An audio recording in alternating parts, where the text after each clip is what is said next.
Well, welcome back, bakers. Today we're back with another no-bake recipe, and this is perfect if you're looking for a quick treat to make for Easter. Now, let's start running through what we have for our ingredients. We've got some mini vegan chocolate chips and then mini vegan white chocolate chips. You could, of course, use regular dairy ones if you're not dairy intolerant. Then I have some cute pastel colored jelly beans and also these really cute sprinkles that I picked up from my local craft store.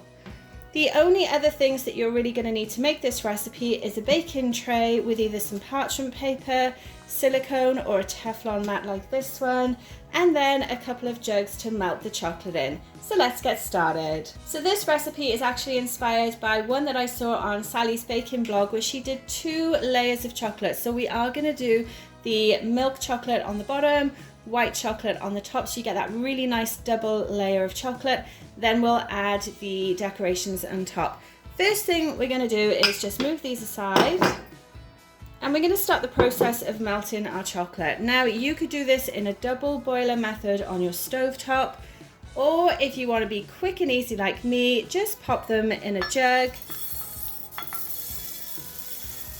And then we're going to melt them in the microwave. Now, when you do melt chocolate in the microwave, you want to take your time doing this. It's obviously quite a lot of chocolate. This is just one whole pack of chocolate chips.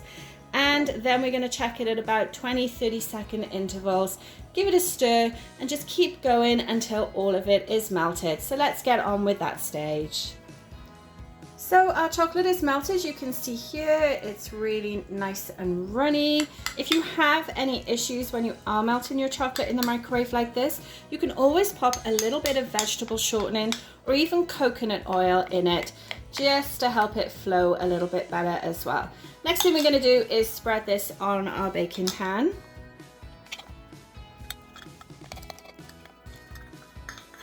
So we're just going to make sure we get all of that chocolate out of the jug.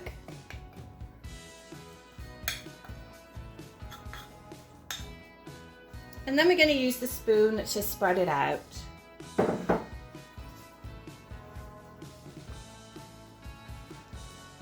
Now, this isn't going to fit the full size of the baking pan, and you can make it as thin or as thick as you like. Just bear in mind we are actually adding another layer of chocolate on top. So thin it out a little bit more and spread it out with the back of the spoon if you prefer. I'm going to roughly try and make a rectangle shape here as well. Let's get this bit flattened out over here.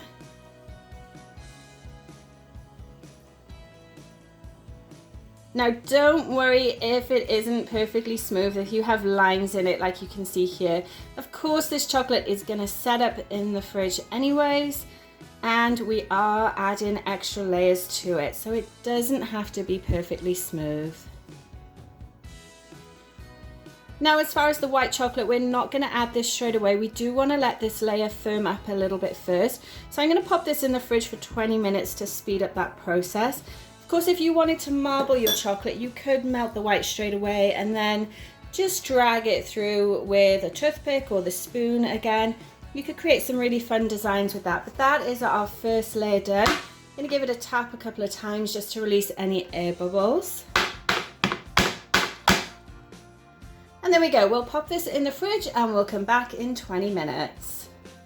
Okay, so our chocolate has been in the fridge for about 20 minutes. You can see it's gone matte and it's set really nicely.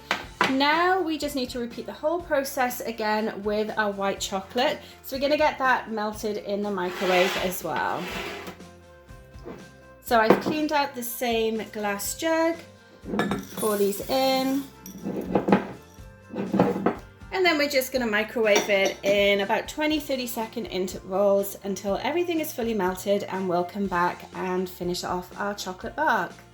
Okay, so our white chocolate has melted. Now, what I should just quickly point out as well is that this chocolate actually took 1 minute and 40 seconds to melt fully in the microwave, just stopping it every so often to stir it.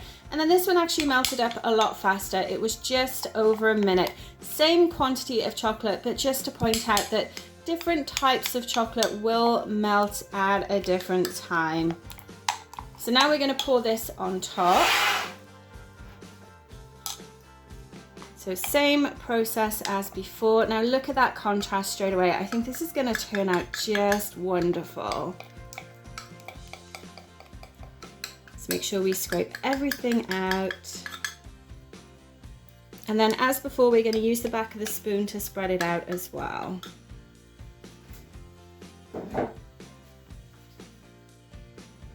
So you want to keep this one the same size so that we have that nice double layer of chocolate. Now this one does feel a little bit thicker as well, and as I mentioned before the start of the video, this is my first time using this particular brand of white chocolate. Definitely seems to melt a little bit differently. Has a really lovely color to it as well though, so I'm very, very excited to try this and actually see what it tastes like with the other chocolate behind it. We're almost done. Now, obviously this is something you could do with kids. You just have to be very careful because this chocolate is extremely hot at this stage. Just make sure we get it all the way to the edge. Doesn't matter if it runs over a little bit. You can see how thick that is. It's not really running that much. Now here it's obviously starting to melt that chocolate underneath too and just picking up a little bit of marbling. I think that looks kind of nice actually though. Okay, I think we're done. Just go over, do one last smooth. So this is a great treat if you do have allergies and you're struggling to find something that is safe for you for Easter. Definitely just pick up your favorite candies and sprinkles. Check the ingredients to make sure they don't have any of the allergens that you need to avoid. And then honestly, you could just go wild with this recipe. You could theme it for different times of year as well. Check back, you'll see that I have made another chocolate bark recipe before as well. And I think that's good enough. So now we will just go ahead and start adding some of our toppings. So I'm going to start with jelly beans. So just to give it some nice pops of color. You could put all sorts of things on this as well. You could crush up your favorite cookies. You could add nuts to it if you don't have a nut allergy. But I think sticking with Easter, we just wanted to do something nice and bright and colorful. It's going to be fun for the kids to break this up as well once it's set. There we go. And now onto the sprinkles. I think this is my favorite bit when I make bark, just adding some sprinkles to it because it really does add just little pops of color everywhere and just slightly different textures as well. And that's it. That's how easy it is to make allergy-friendly chocolate bark. Make sure you check out the recipe link in the description below as well, and that will take you to my website bakeangel.com where you can find many more allergy-safe recipes. Let's add a couple of these. These are butterfly sprinkles that are included in this particular mix. And let me know if you're going to have a go at making this as well. As I said, it's definitely something fun you can do with kids. Nice little treat just to have something different, and always fun to break this kind of treat up as well. There we go. I think that's enough. That's perfect. So this will just set now. You can either pop it back in the fridge for another 20 minutes because the chocolate is quite thin, or you could just leave it on the counter, obviously away from any hands that try to grab some of the chocolate before it sets. But it should take about 20 minutes in the fridge to set. Once it is ready to eat as well, you would just store this in an airtight container. Doesn't really need to go back in the fridge at that point unless you do live somewhere particularly warm or it's very humid in your kitchen as well. But we will come back. I'll show you what it's like when we break it up once it has sat a little later on as well.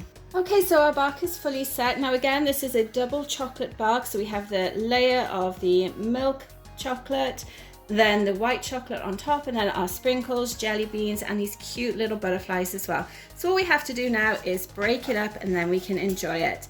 Now when you use something like parchment paper, silicone, or Teflon, it's just as simple to actually peel it back, and then we're going to have a go at breaking it up.